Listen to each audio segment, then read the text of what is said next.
মিছিল বেরিয়েছে তাই দেখতে যাচ্ছি, তো চলো তোমাদেরকেও দেখাই, কিন্তু যেতে হবে। দেখতেই পাচ্ছ আমরা এখন ছাদে উঠে গেছি মিছিল দেখার জন্য।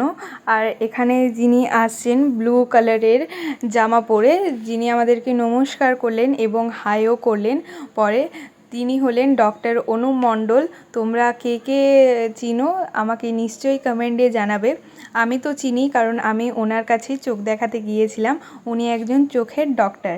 আর এখান থেকে মিছিলটা দেখতে না খুব সুন্দর লাগছিল, খুব সুন্দর সুন্দর বেলুনগুলো ছিল, তো একটু ভালো লাগছিল। আর কত লোক দেখতেই তো পাচ্ছ, পুরো গলিটা আমাদের ভরে গেছে লোকে, মানে একদম লোকে লোকাম্য।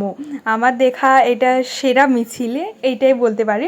তো আমাদের এখানে দুটো মিছিল এসেছিলো, এটাই তোমাদের সঙ্গে শেয়ার করলাম। এটা একটু বেশি ভিড় আছে বলে। তো তোমাদের ভিডিওটা কেমন লাগলো নিশ্চয়ই জানাবে। আশা করি তোমাদের এই ভিডিওটা ভালো লাগবে। ভালো লাগলে একটা লাইক কমেন্ট শেয়ার করে দেবে। Bye bye guys.